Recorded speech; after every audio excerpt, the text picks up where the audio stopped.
and welcome to today's webinar with Medallion Metals. I'm Danica Warburton, the Investor Relations Representative for Medallion, and I'm joined today by Paul Bennett, the Managing Director of Medallion, to discuss the transformational opportunity to acquire IGO's Forrestania infrastructure assets, start gold mining in the near term, as well as reignite exploration across the broader Forrestania Greenstone Belt, which is a historic gold mining district. So I will now hand over to Paul to provide a presentation on the exciting news. Thanks for the introduction, Danica, and thanks everyone who's watching and listening to this one. I'm really pleased to be in this position today and present what is a transformational opportunity for Medallion. I do want to acknowledge IGO. We've worked extremely closely with them over the last few months to get to this point, whilst we've still got a lot of work to do. But what really started as a concept at the latter half of 2023 has really now advanced into something that I think everyone recognises is a real opportunity for us to build a new business for the benefit of not only our shareholders, but a whole range of stakeholders, both at Ravensthorpe and at Forrestania. What's important to note is this isn't a junior acquiring a mature asset and then trying to squeeze the last drops of value out. This is a scenario whereby established infrastructure, systems and data are all being redeployed to build a brand new business, and a business that we believe has got an extremely bright future. So just by way of background, Medallion's been listed since 2021. Over that intervening period, we've worked very hard and we've been quite successful in both growing and de-risking our asset base in Ravensthorpe. The JORC compliant resources there now stand at 1.5 million ounces of gold, over 120,000 tonnes of copper metal and 11 million ounces of silver. And that metal is contained in two distinct deposits. They're both located on granted mining leases. They're 10 kilometres apart from one another. And in the case of our flagship Ravensthorpe Gold Project, it's clear from a heritage perspective. We've advanced the permit substantially there. There's a PFS complete on the deposit and we've declared ore reserves. And by establishing that scale and de-risking the asset and de-risking the deposit, it's given us options. And consequently, as Forrestania opportunity emerges, we find ourselves in a position now, a unique position in many ways, of being the natural owner of that asset at the natural conclusion of the production of nickel. So on Thursday last week, Medallion announced that it entered into a binding exclusivity agreement with IGO, and that's to negotiate the acquisition of the Cosmic Boy process plant and the associated infrastructure. Separately, we'll also negotiate the acquisition of the gold and the silver rights right across the broader Forrestania tenement package, which extends for over 950 square kilometres across the Southern Cross Greenstone Belt.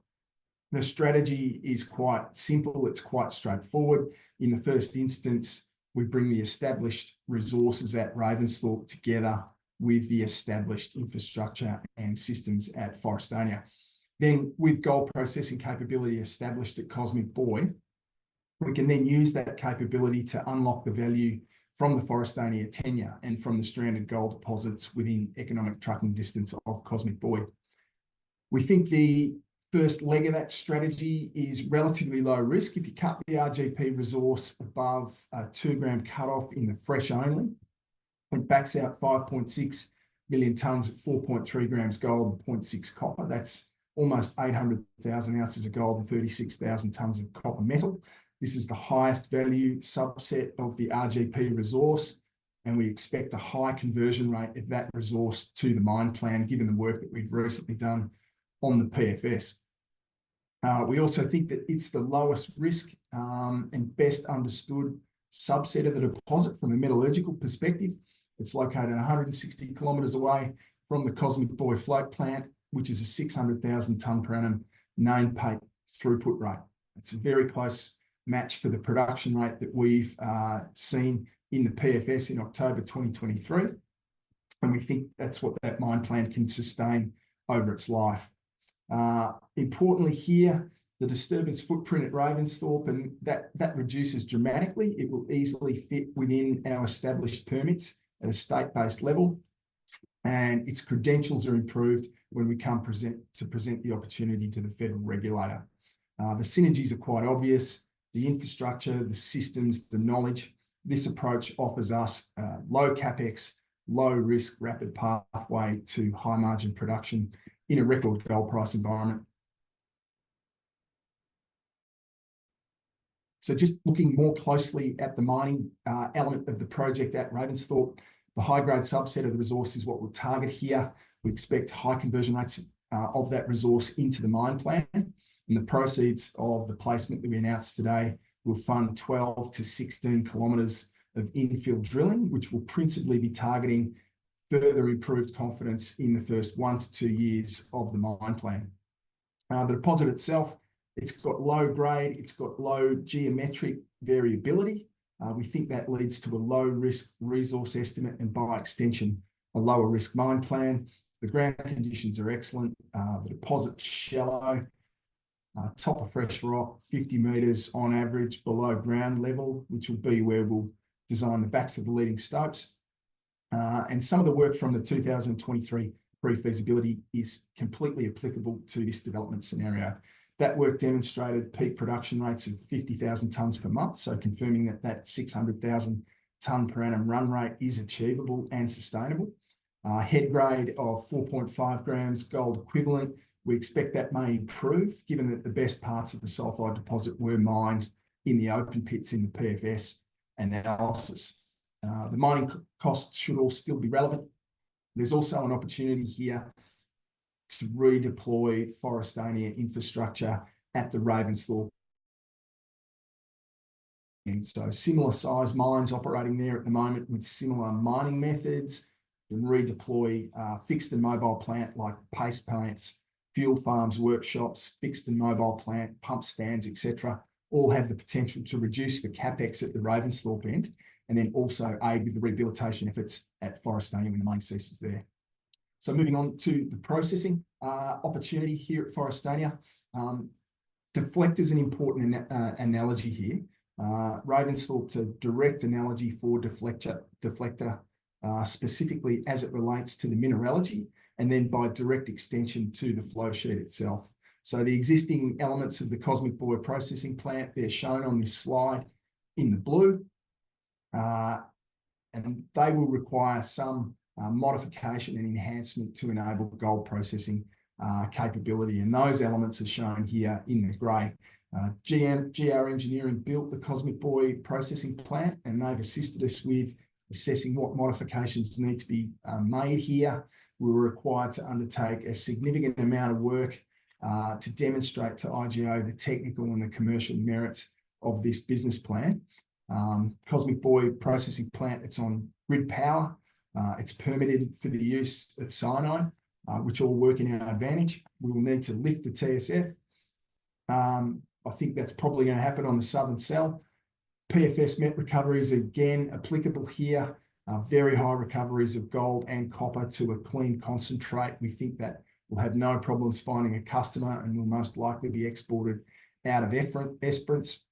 The revenue split on this project's going to be approximately 50-50 between the copper concentrate with the precious metal credit, and then the gold and the silver doré that we recover from the gravity and the leach circuit, which will most likely end up at Perth Mint. Again, removing the requirement to build a process plant at the Ravensthorpe end and a tailings dam, it will reduce significantly our disturbance footprint and enhance our environmental credentials when we come to present this to the regulator. So again, based on the PFS underground and metallurgical metrics, Ravensthorpe ore is roughly $500 a tonne rock at the current spot prices. We're confident we can generate saleable products. That includes trucking for circa $250 a tonne. So potentially very high margin business here. We look to release more information in relation to production metrics and costs over the next 2 to 3 months.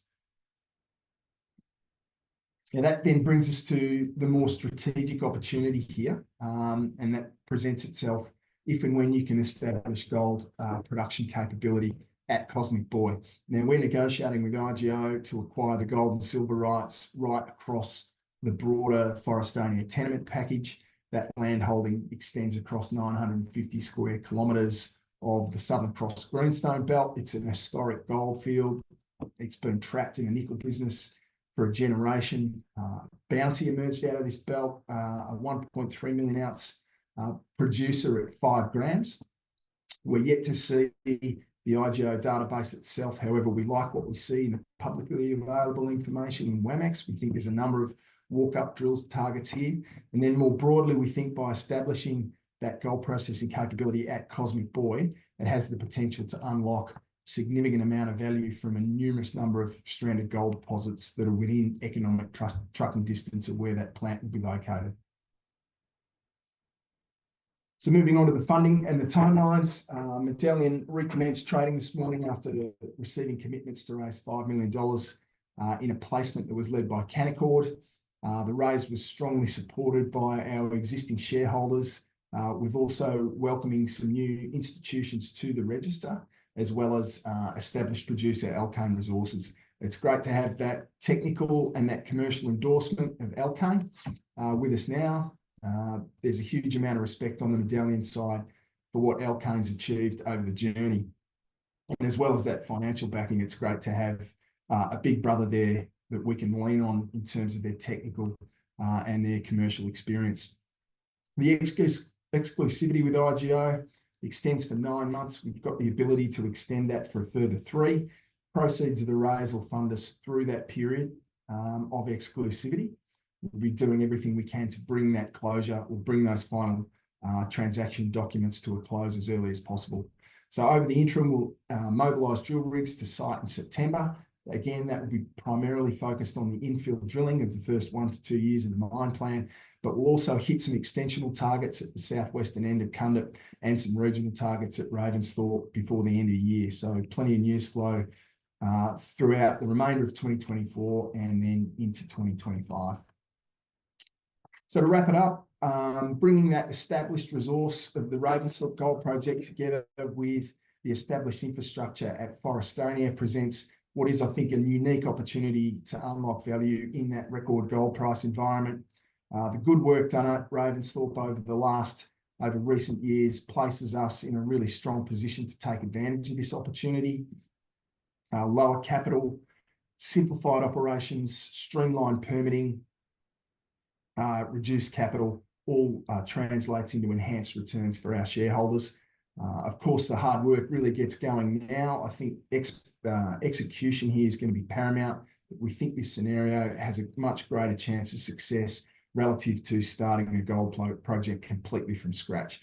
And when we are successful, it creates that platform again to take advantage of the multiple growth opportunities that we see both within the Forrestania Greenstone Belt and then within economic trucking distance of the Cosmic Boy processing plant. So again, news flow, it'll be strong in coming months, drills mobilising to site in September, and we'll look to disclose more information around production and cost metrics.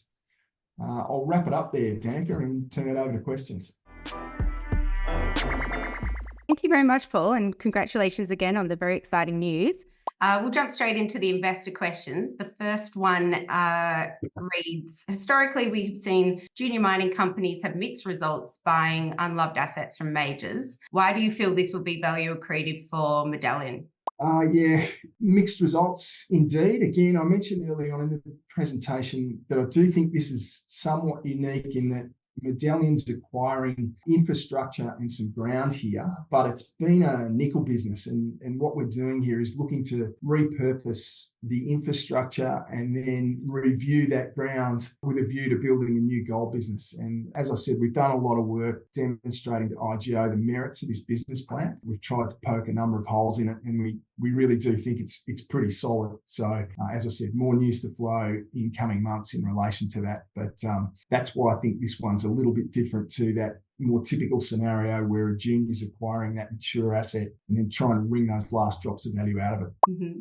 And Emma has asked, you announced today that you've successfully raised $5 million. Is the capital going to get you through to closing the transaction? And what's the story with Alkane coming on as a cornerstone? It will certainly get us through to closing the transaction, subject to us getting it done within the 12 months. Sources and uses of cash were shown on that slide. So there's quite a bit of drilling that will go on over the next few months months. That's principally where the dollars will be spent, but we'll also undertake some test work and some studies and initiate the permitting process. I think we all expect to get through the exclusivity and disclosure documents, but we want to be on the front foot to accelerate that near-term development opportunity. So the permits are a really important part of that work stream as well. In terms of Alkane, we've been talking to Alkane for a period of time now. They've done a significant amount of due diligence on Medallion. So I think they like the management team, they like the assets, they like the strategy, particularly at Forrestania. So that's the reason that they've come on board. And again, we'll benefit through their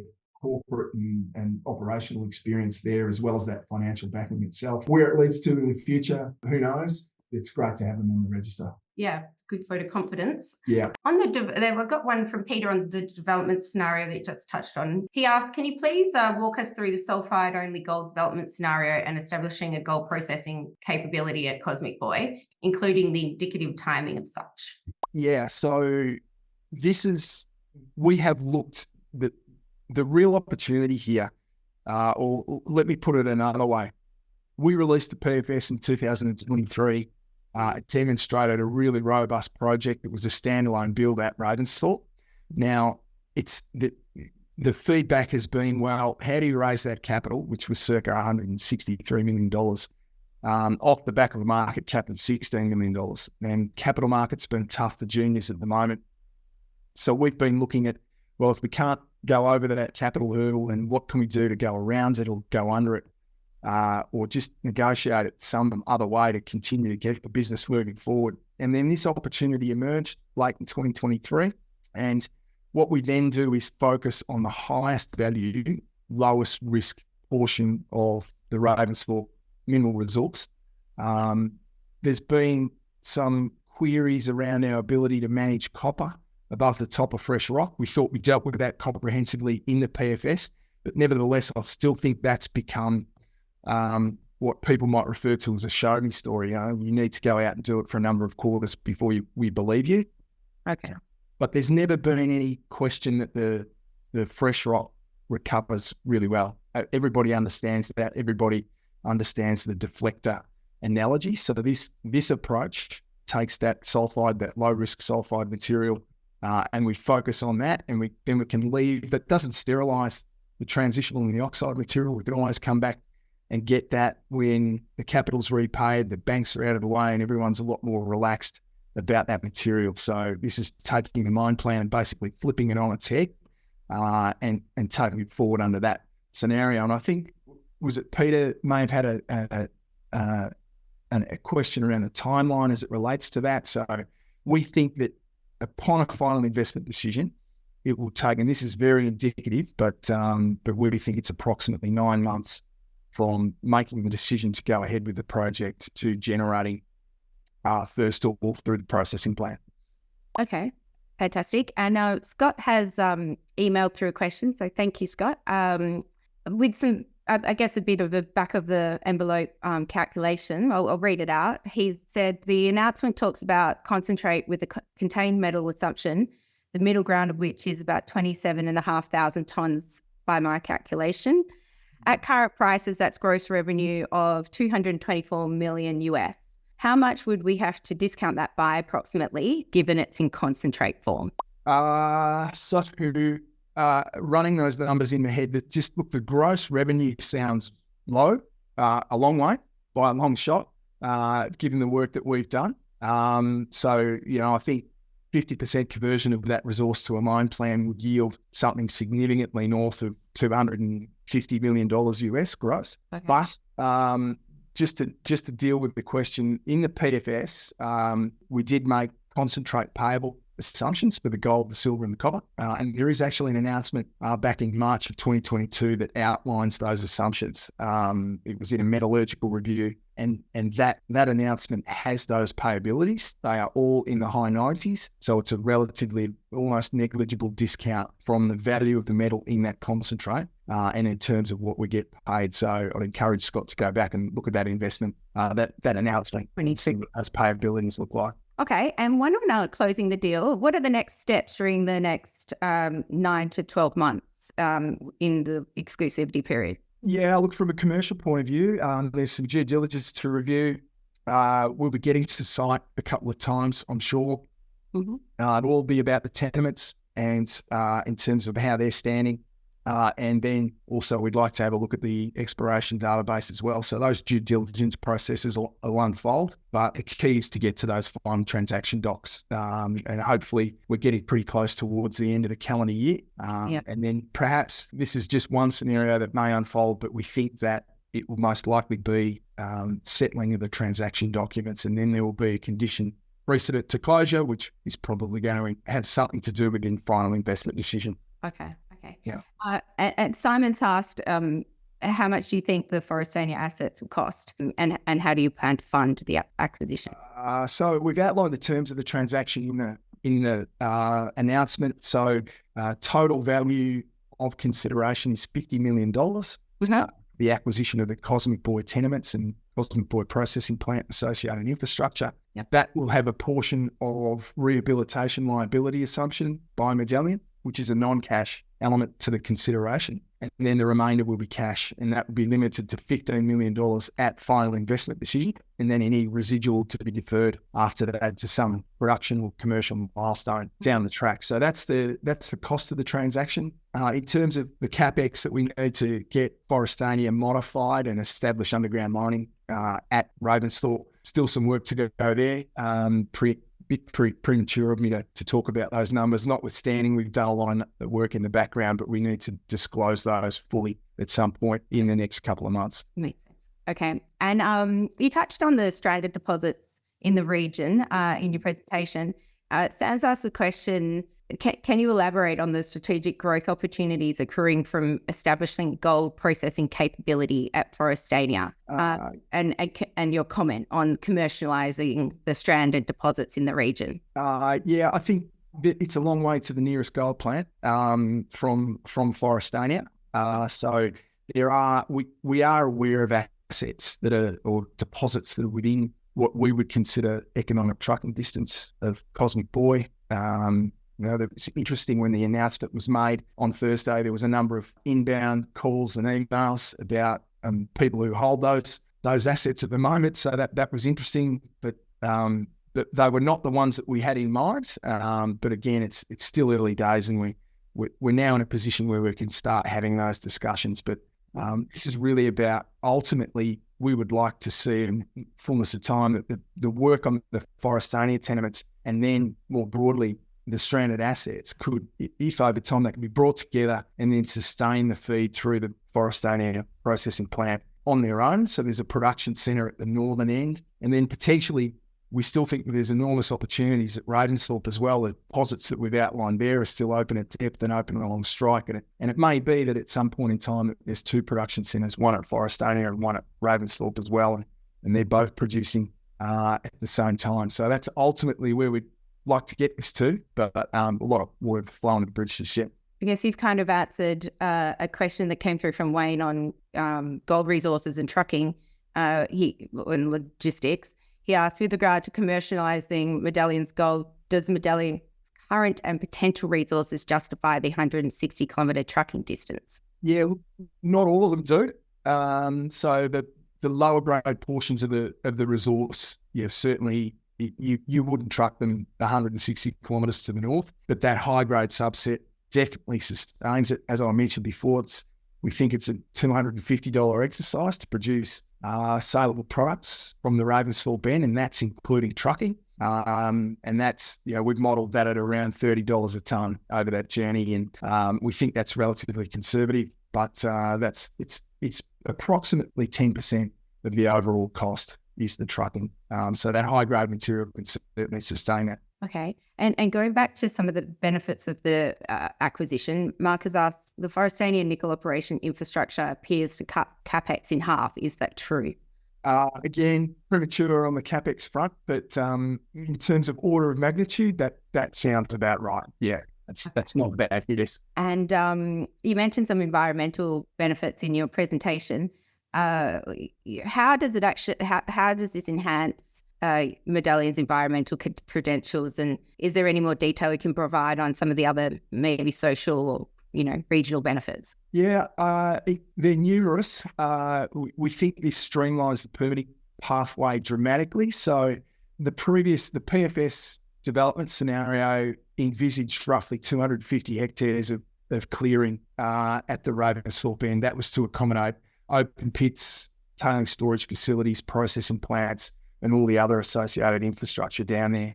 We think that disturbance footprint will reduce down to 20 to 30 hectares under this development scenario, which means that it easily fits within our existing EPA approval ministerial statement under the WA regulations. And then we come to refer that to the federal, under the federal legislation, then it'll improve the credentials of the project at that step as well. There's a works approval in place at the Forrestania end. I think my understanding is that the use of cyanide is already approved at the Forrestania end, so that makes life a lot easier for us in terms of not needing to seek a works approval at Ravensthorpe. It's just a mine. It's a development plan and then a mine closure plan there, so secondary approvals, which will simplify things dramatically. So that's it from a permitting point of view. In terms of stakeholders, Ravensthorpe's going through a difficult period at the moment with the closure of the nickel operations and lithium commodity prices depressed. So I think the lithium operations have wound back to some extent. So hopefully this is a piece of good news for the Ravensthorpe community.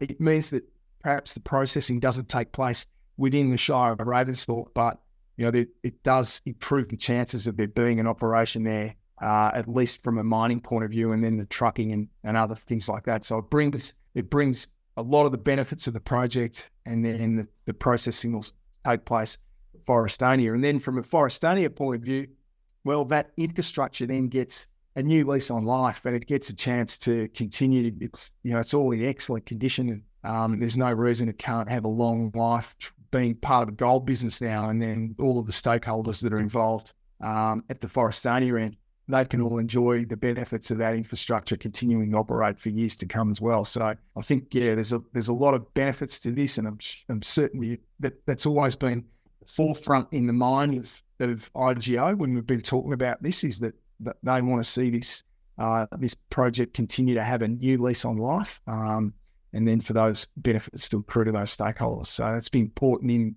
in the way that they've thought about this opportunity as well. Yeah, absolutely. The next question is from Martin, who asks, it seems there's a good chance there's more gold in the ground in the Forrestania tenement package under negotiation. Can you speak to that prospectivity? Yeah, look, as I said again in the presentation, we haven't got the IGO database yet. That'll start shortly. But what we have been able to do is access some of the open source data that you'll find on WAMEX. And, we do like what we've seen there. We think there's a couple of walk-up drill targets. Now, there might have been work done subsequent to the public stuff that changes that, and we'll see that soon.